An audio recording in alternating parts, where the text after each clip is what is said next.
योगी राज में गुंडा राज आ गया है। मैं इसलिए कह रहा हूं क्योंकि एक पत्रकार के घर पे 11 बजे तकरीबन 8 से 10 गुंडे आते हैं और ताबड़तोड़ लोगों पे वार करना शुरू कर देते हैं। जरा सोचिए, जिस राज्य में कहा जाता है कि यहाँ से गुंडे माफिया जो हैं पलायन कर चुके हैं, लेकिन इसी राज्य में कुशीनगर जिला में ऐसे गुंडे कहाँ से पैदा हो गए जो एक पत्रकार के घर पे इस तरीके से हमला किए हैं। मैं पहुंचा हूं कुशीनगर जिला के एक असिया है और ये गोपालगढ़ में आप मेरे पीछे जो घर देख रहे हैं ये एक पत्रकार का घर है जिसका नाम आकाश मिश्रा बताया जा रहा है, जो लगातार सोशल मीडिया पे कहीं न कहीं वायरल होता रहता है। एक खबर दिखाता है, उस खबर को लेकर के उस पत्रकार को धमकी दिया जाता है, गाली गलौज किया जाता है। उस पत्रकार को कहा जाता है कि वीडियो डिलीट कर दो नहीं तो तुम्हें जान से मार देंगे, यहाँ तक कि उसके घर पे लोग हमला भी कर देते हैं। मैं पहुंचा हूँ वहाँ पे दिखाने के लिए, पूछने के लिए इन लोगों से कि आखिर में हुआ क्या था, सच्चाई क्या है, क्या लगता है पर्सनली कोई दुश्मनी है या उस वीडियो को लेकर के हमला किया गया था।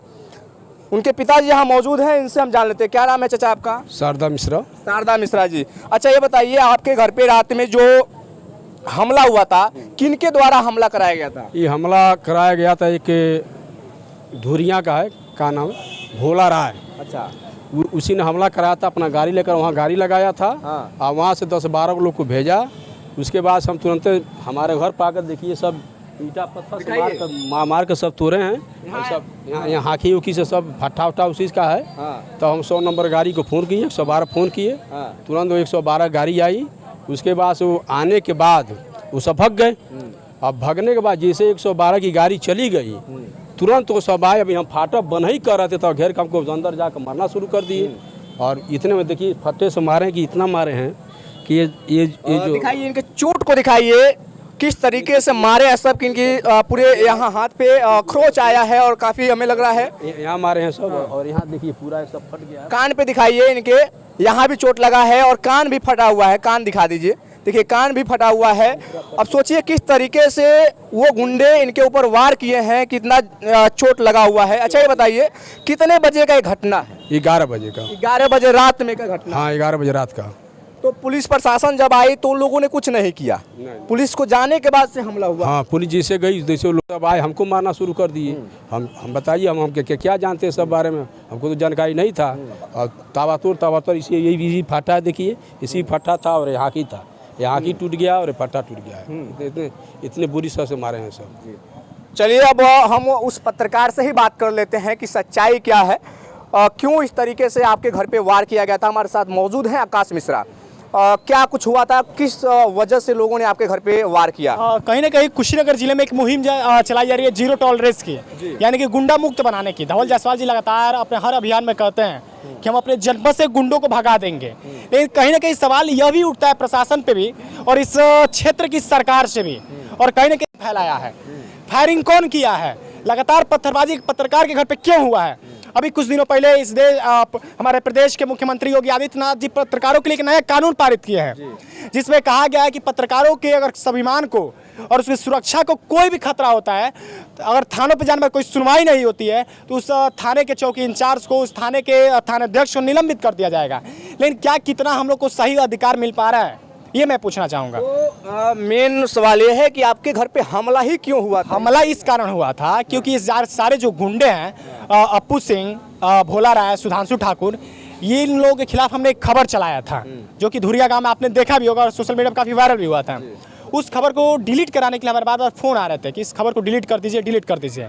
2-3 दिनों से जब इस खबर को हम डिलीट करने नहीं जा रहे थे, उसके बाद कल रात्रि में 7 बजे के आसपास हमको धमकी भरा फ़ोन आया। उसमें गाली दिया गया और ये कहा गया कि तुमको जान से मरवा देंगे, तुमको ये करा देंगे, वो करा देंगे।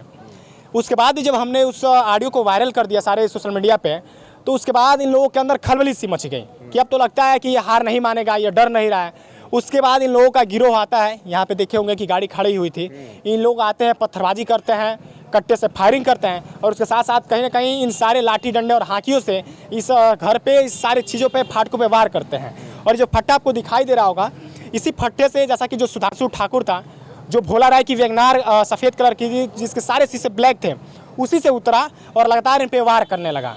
आत्मरक्षा के लिए इन्होंने यह फट्टा छीना, उसके बाद ये तुरंत भागने लगे लोग। इसी बीच भोला राय इस मौके का फ़ायदा उठा के इनके जो कंधे, ये कमर है, इसके ऊपर चाकू से वार कर दिया। और जो दूसरा आरोपी था जिसके ऊपर गुंडा एक्ट देवरिया जिला से लगा हुआ है, कमलेश्वर प्रताप सिंह यानी कि अप्पू सिंह, उसने तुरंत फायरिंग करना स्टार्ट कर दिया कि किसी भी तरह इनको मार दिया जाए।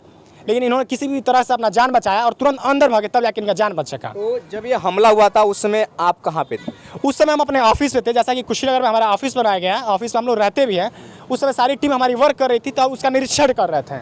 अचानक से घर के बगल के एक पड़ोसी फ़ोन करते हैं कि ये तुम्हारे घर पे जैसे कि कोई बम फटने तरह की आवाज़ आ रही है। हम घर पे फ़ोन किए दीदी के पास कि क्या मामला, कुछ हो रहा है क्या घर पे? तो कह रही है कि हाँ, कोई गुंडे आए हैं जो लगातार फायरिंग कर रहे हैं और पत्थरबाजी कर रहे हैं।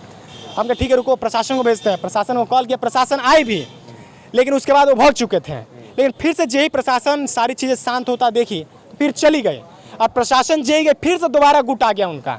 और जब दोबारा गुट आया तो यही मारा पीटी, ये इस पे मारना, फिर इनके ऊपर चाकू से वार करना, फिर जो लगातार जो फायरिंग हुई है जिसका मैंने जिक्र किया, वो फायरिंग करा सारे उनके द्वारा किया गया।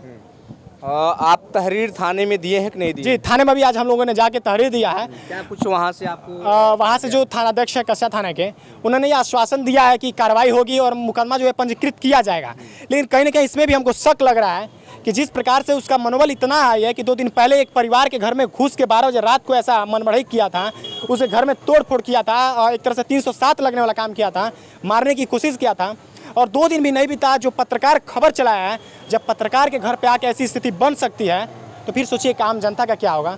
यानी कि कुशीनगर पुलिस कितना अपना रौब जमा पा रही है गुंडों के अंदर, ये सबसे बड़ी सोचने वाली बात। समय रहते उन पे कार्रवाई हुआ होता तो शायद ये हमला आपके घर पे नहीं। बिल्कुल, अगर समय रहते कुशीनगर की पुलिस ऐसे गुंडों और मनबलों पे नकेल कस लेती तो शायद से ऐसे दिन हम लोग को नहीं देखने पड़ते हैं, और पत्रकार भी सुरक्षित रहता और पत्रकार का कहीं ना कहीं परिवार भी सुरक्षित रहता, और कहीं ना कहीं पत्रकार के पिता पे आज चोट भी नहीं आती। जरा देखिए, जब पत्रकार ही सुरक्षित नहीं है, पत्रकार जब कोई सच्चाई खबर दिखाता है तो उसके ऊपर जब हमला किया जाता है तो पत्रकार कहां से खबर दिखाएगा। इस पे प्रशासन को कड़ी से कड़ी कार्रवाई करनी चाहिए। जो इस तरीके से गुंडे हैं उनको सलाखों के पीछे रखना चाहिए, ताकि ऐसे जो मनबड़ हैं अन्य किसी भी व्यक्ति के घर पे जाकर के ऐसे कारनामे न करें। अगर ऐसे करते हैं तो ये प्रशासन पे भी सवाल खड़ा होता है, सरकार पे भी सवाल खड़ा होता है। अब प्रशासन के बारे में क्या सोचते हैं और इस सरकार के बारे में क्या सोचते हैं, जो लगातार सरकार कहती है कि गुंडा मुक्त राज्य हम बना दिए हैं, लेकिन ऐसे गुंडा पैदा कहाँ से हो जा रहे हैं, उस सरकार के बारे में भी बताइएगा और इस वीडियो को ज़्यादा से ज़्यादा शेयर कीजिएगा। फिर मिलते हैं अगले वीडियो में, बने हमारे साथ। तब तक के लिए धन्यवाद। जय हिंद।